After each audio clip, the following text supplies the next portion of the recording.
त्यांचा नातू शहीद लेफ्टनंट अथर्व शोभा कुंभार यांना जड अंतकरणानं पलुसकरांनी, कुंडलकरांनी, पंचक्रोशींनी, सासरूनाईंनी निरोप दिला. खरं तर आज माझ्यासहित इथं उपस्थित असणाऱ्या सर्वांना जड अंतकरणानं श्रद्धांजली देण्याची दुर्दैवी वेळ या नीतीनं आपल्या सर्वांच्या समोर आणून ठेवलेली आहे. खरं तर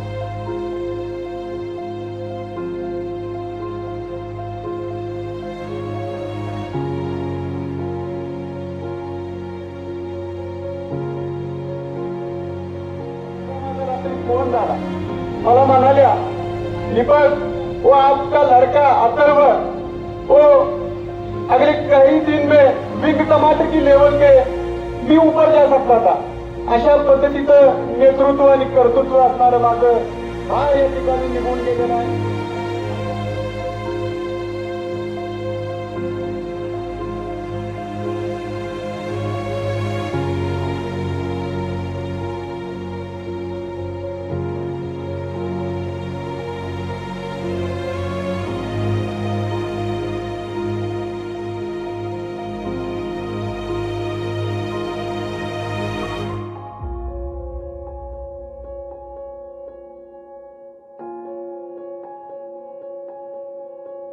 वीर सुपुत्राची वीर माता आणि वीर पिता होणं किती अवघड असतं ते 2 दिवस आम्ही कुंडलकर बघतोय.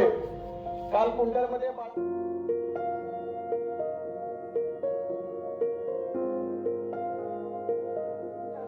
जीवन कुंडलकरांच्या क्रांतिकारांचा आणि पळूच्या क्रांतीचा टिळा कपाळी लावून धामण्यातून ज्या भारत मातेचं रक्त वाहत होतं असा निधड्या छातीचा युवक आपल्यातून गेलेला आहे.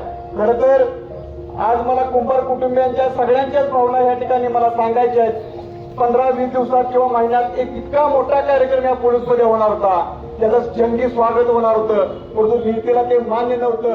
खरं तर नीती आपल्यावरती रुजलेली आहे.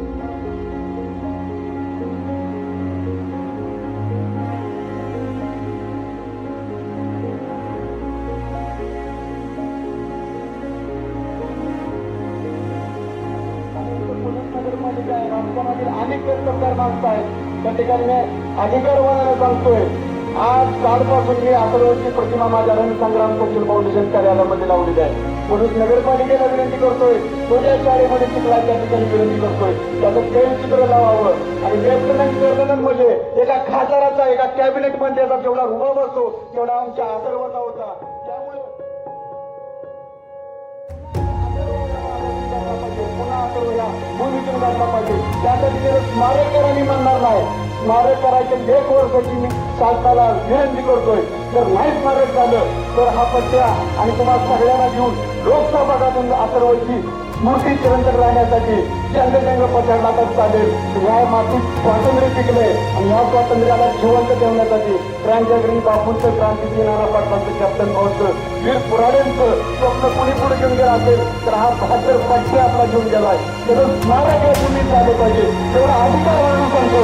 अनेकांनी स्मारक होतात तर माझ्या भावाचं स्मारक सावत नाही. त्यासाठी 1 वर्ष शासनाकडे पाठपुरावा करणार आणि नंतरच्या काळामध्ये लोकसभागातून आपण सगळ्यांनी पुढे या आणि या सागराला श्रद्धांजली अर्पण करतो. काश्मीर कॅप्टन रामभाऊ लाड व रणसंग्राम सोशल फाउंडेशनच्याकडून विनम्र अशी श्रद्धांजली अर्पण करतो आणि सांगतो.